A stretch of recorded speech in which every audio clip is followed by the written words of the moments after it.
देश भर में रविवार को बुराई पर अच्छाई की जीत का पर्व दशहरा मनाया गया। 1 मिनट में पूरी रिपोर्ट आपको दिखाते हैं। रविवार को देश भर में विजयदशमी का त्योहार पूरे धूमधाम से मनाया गया। देश के अलग अलग हिस्सों में रावण, मेघनाथ और कुंभकर्ण के पुतले जलाए गए। दिल्ली में इस बार इन 3 पुतलों के साथ साथ कोरोना के पुतले का भी दहन किया गया। दरअसल कोरोना के कारण इस बार राजधानी दिल्ली में कई लोगों की जान गई है। कोरोना के कारण इस बार बहुत कम लोग ही रावण दहन देखने के लिए घरों से बाहर निकले। यही वजह थी कि कुछ जगहों पर रावण की ऊंचाई को भी बेहद कम कर दिया गया। चंडीगढ़ में पिछले साल 220 फुट का रावण बनाकर एक रिकॉर्ड बनाया गया था, मगर इस बार कारीगरों की कमी के कारण वहां सिर्फ 11 फुट के रावण को ही दहन के लिए तैयार किया गया। कुछ ऐसा ही हाल नोएडा का भी रहा, जहां पिछले साल 80 फुट का रावण जलाया गया था, लेकिन इस बार सिर्फ 20 फुट के रावण का ही दहन किया गया। पश्चिम बंगाल में रविवार को महानवमी का पर्व मनाया गया, जहां मां दुर्गा की भव्य आरती की गई। पीएम मोदी ने रविवार को अपने रेडियो कार्यक्रम मन की बात के 70वें एपिसोड से लोगों को संबोधित किया। 1 मिनट में पूरी रिपोर्ट आपको दिखाते हैं। रविवार को पीएम मोदी के रेडियो कार्यक्रम मन की बात का 70वां भाग था। प्रधानमंत्री ने रविवार के कार्यक्रम में देशवासियों को विजयदशमी की शुभकामनाएं दी और लोगों से अपील की कि वो सेना के जवानों के नाम पर एक दिया जलाएं। अपने कार्यक्रम में प्रधानमंत्री मोदी ने एक बार फिर लोगों से इन त्योहारों में वोकल फॉर लोकल का मंत्र याद रखने को कहा। लंबे समय तक खादी सादगी की पहचान रही है। आज खादी फैशन स्टेटमेंट तो बन ही रही है। दुनिया में कई जगह खादी बनाई भी जा रही है। पीएम मोदी ने इस दौरान कई ऐसे योद्धाओं का जिक्र किया जो इस कोरोना काल में लोगों के लिए मददगार साबित हुए। पीएम मोदी ने अपील की कि इस बार त्योहारों में इन्हें भी शामिल करें। लोकल सब्जी वाले, दूध वाले, सिक्योरिटी गार्ड्स, इन्हें अपनी खुशियों में जरूर शामिल करिए। इस मौके पर पीएम मोदी ने युवाओं को लर्निंग इज ग्रोइंग का मंत्र देते हुए मार्शल आर्ट जैसी कला को सीखने की भी अपील की। और रक्षा मंत्री राजनाथ सिंह ने विजयदशमी के दिन सिक्किम के सुकना युद्ध स्मारक पर शस्त्र पूजन किया। रक्षा मंत्री राजनाथ सिंह ने रविवार को दार्जिलिंग के सुकना युद्ध स्मारक पर शस्त्र पूजा की। इस दौरान रक्षा मंत्री के साथ सेना प्रमुख मनोज मुकुंद नरवणे थे। इस दौरान रक्षा मंत्री ने एक बार फिर ये बात दोहराई। चीन के अतिक्रमण नीति पर हमला बोलते हुए कहा कि भारत की 1 इंच जमीन पर किसी को कब्जा नहीं करने देंगे। अफसोस ही नहीं हूं, मुझे पूरा भरोसा भी है कि हमारे सेना के जवान किसी भी सूरत में अपने भारत की 1 इंच भी जमीन किसी दूसरे के हाथों में नहीं जाने देंगे। इसके बाद रक्षा मंत्री राजनाथ सिंह ने सिक्किम में सीमा सड़क संगठन द्वारा बनाई गई एक सड़क का वर्चुअल उद्घाटन भी किया, जो राष्ट्रीय राजमार्ग 310 का हिस्सा भी है। ये सड़क सिक्किम की राजधानी गैंगटोक से नाथुला दर्रे को जोड़ेगी और इसकी लंबाई करीब 19 किलोमीटर है। रक्षा मंत्री ने सेना के अफसरों को संबोधित करते हुए कहा कि ये सड़क पूर्वी सिक्किम के सीमावर्ती क्षेत्रों के लोगों की जीवन रेखा है। उन्होंने इसके लिए लोगों का भी आभार प्रकट किया। राष्ट्रीय स्वयंसेवक संघ प्रमुख मोहन भागवत ने शस्त्र पूजा के दौरान चीन और विपक्ष दोनों पर ही जमकर हमला बोला। पूरी रिपोर्ट देखिए।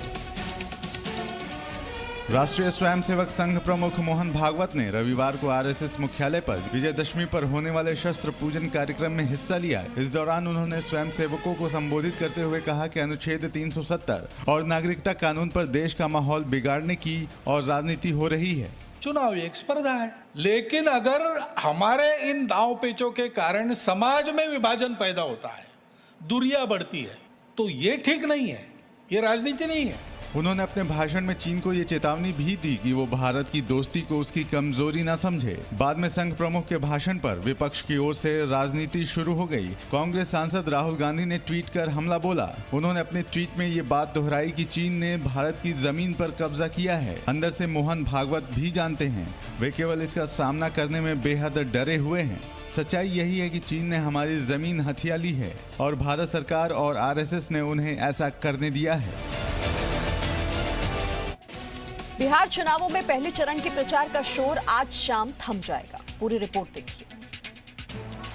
बिहार चुनावों में पहले चरण का प्रचार आज शाम थम जाएगा। इसे देखते हुए सभी पार्टियों ने अपना चुनाव प्रचार तेज कर दिया है। रविवार को पार्टियों ने जमकर प्रचार किया और दोनों ओर से नेताओं ने एक दूसरे पर हमला भी किया। बिहार विधानसभा के नेता प्रतिपक्ष तेजस्वी यादव ने फिर सीएम नीतीश कुमार को ऊर्जा विहीन और थका हुआ बताया और कहा कि अब उनसे बिहार संभल नहीं रहा है। उबाऊ पकाऊ बेमतलब की भाषण बातें वो कर रहे हैं। नीतीश कुमार जी थक चुके हैं, उनसे बिहार संभल नहीं रहा। तेजस्वी यादव के इस बयान पर झारखंड के पूर्व सीएम रघुबर दास ने पलटवार करते हुए तेजस्वी को संस्कार सीखने की बात कही। बिहार का संस्कार नहीं है कि बड़े बुजुर्ग को इस तरह की बात की शोभा देता है। जिस तरह तेजस्वी यादव ने अपने बाप को भूल गया है, उसे संस्कार सीखना चाहिए। आपको बता दें कि बिहार चुनावों के पहले चरण के लिए मतदान 28 अक्टूबर को होने वाला है। बिहार का जो है और बिहार चुनावों में एक विधायक जब अपने इलाके में सभा करने पहुंचे तो लोगों ने सवालों की बौछार कर उन्हें भागने पर मजबूर कर दिया।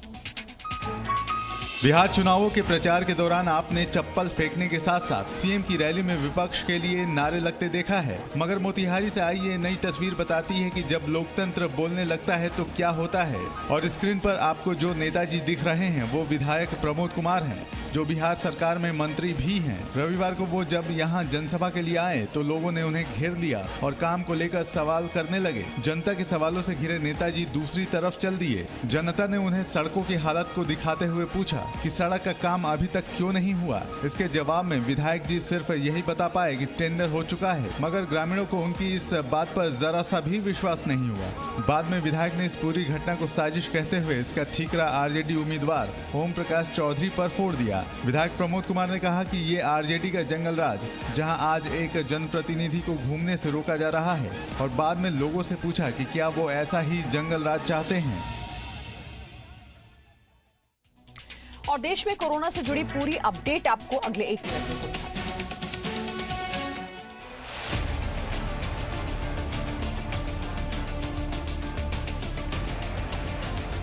देश में कोरोना को लेकर अच्छी खबर है। कोरोना संक्रमण से ठीक होने वालों की दर 90% हो गई है और पिछले 1 सप्ताह से मृत्यु दर में भी कमी आई है। कोरोना के पॉजिटिव केस अब 8.5% ही है।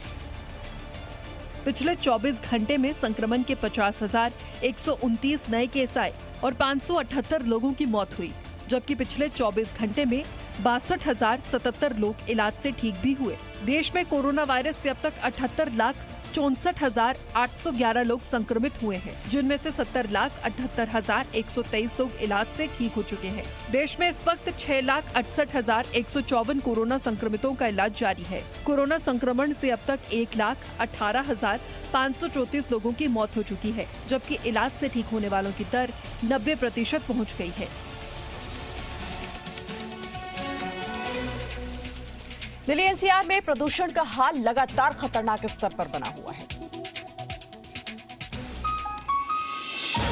दिल्ली एनसीआर में प्रदूषण के कारण हवा की गुणवत्ता में लगातार गिरावट दर्ज की जा रही है। पिछले कई दिनों से दिल्ली और उससे सटे इलाकों में एयर क्वालिटी इंडेक्स 400 के आसपास रिकॉर्ड किया जा रहा है। केंद्रीय प्रदूषण नियंत्रण बोर्ड द्वारा जारी किए गए आंकड़ों के मुताबिक रविवार देर शाम दिल्ली से सटे इलाकों का प्रदूषण स्तर बेहद खराब है। इसमें गाजियाबाद का air quality index 416, Gautam Buddh Nagar Noida का air quality index 382, greater Noida का AQI 423, गुरुग्राम का AQI 379 और फरीदाबाद का AQI 366 रिकॉर्ड किया गया है। दिल्ली में केजरीवाल सरकार के red light on engine of अभियान पर कांग्रेस ने कटाक्ष करते हुए कहा कि जब तक आफत सर पर आ गई तो कैंपेन चला रहे हैं। आखिर क्यों अवेयरनेस के प्रोग्राम आपने साल भर नहीं चलाए? अंत में आकर के प्रदूषण से जोड़ करके फिर आप एक स्टंटबाजी कर रहे हैं। पाकिस्तान ने फेसबुक को एक चिट्ठी लिखकर सोशल मीडिया पर चलाए जा रहे इस्लामोफोबिया को बंद करने की अपील की है। 1 मिनट में ये पूरी खबर आपको दिखाते हैं। पाकिस्तान के प्रधानमंत्री इमरान खान ने फेसबुक के CEO मार्क जकरबर्ग से सोशल मीडिया पर इस्लाम के खिलाफ चलाए जा रहे कंटेंट को रोकने की अपील की है।